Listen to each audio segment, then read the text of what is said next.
said, okay, I got the LA Times and started looking through for jobs, thinking I'm going to find something like him, like a chauffeur job. There was nothing like that whatsoever. But there was one job that jumped out. And I grabbed the paper and I realized it said, live in, all food, own room, credit card, car, $125 a week. I was like, oh my God, that's a big growth from the 40 a week I was getting in the parachute regiment. Then there was the kicker, 2 words that killed me, childcare. And Nick said, you're kidding me, right? I mean, you're a commando. Mary Poppins meets Commando. What are you going to do if the kids misbehave? Shoot them? I said, very funny, Nick. Desperate times, desperate measures, mate. I need a job. So I called up and made an appointment for that night. And I go up there and I knock on the door, and there's a woman lets me in to this vestibule area where there's a bunch of, you know, fairly overweight, uniformed Central American women.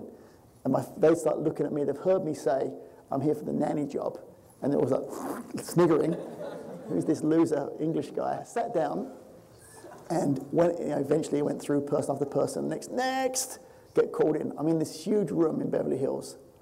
And there's this guy, he's about 55. He's on his second wife, obviously. She's about, you know, she's got her boobs and everything, the Beverly Hills thing. She's about 30. And I walk in, and the guy looks up and says, what the hell are you here for? I'm here for the childcare position, sir. You know, I'm coming here. He said, childcare? How old are you? I said, I'm 22. I'm almost 23. I'm 22. He said, 22?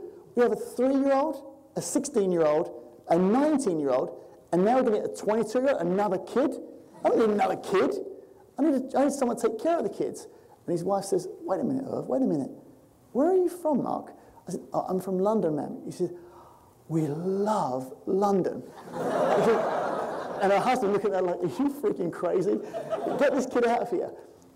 I went through his quick interview where, you know, he goes through and he starts to find every reason, and those of you in the business school, well, and the film school, know it's going to be about overcoming objections. And so he tried to give every reason why I wasn't qualified for this job, which starts with, you can see we're rich, Mark, right? I look around, yeah, I can see you're rich. He said, that's because we don't spend much money. And the childcare person is also the housekeeper. Can you clean, Mark? I said, you have the right man, sir. British Army. They came around with a white glove inspection looking for dust. They never found any dust on my locker. I'm the best cleaner you're ever going to meet. And his wife looks at him like, I told you so. then he says to me, okay, but this is true, but it's not a made-up thing. He said also the housekeeper has to do the washing and ironing. And he does this, shows me a shirt crease. He says, you see that? That's not the dry cleaners. That'll be your job. Can you wash and iron? I said, again, British Army.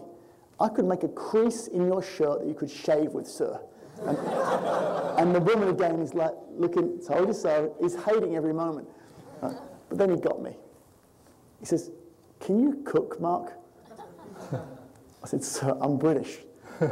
My mother can't even cook. The next morning, 10 a.m., the phone rings.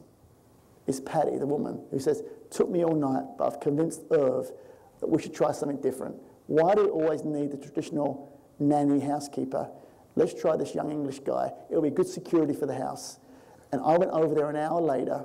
First job in America was unloading a dishwasher. I'd never even seen a dishwasher before in my life. And that was the beginning of America, a nanny in Beverly Hills.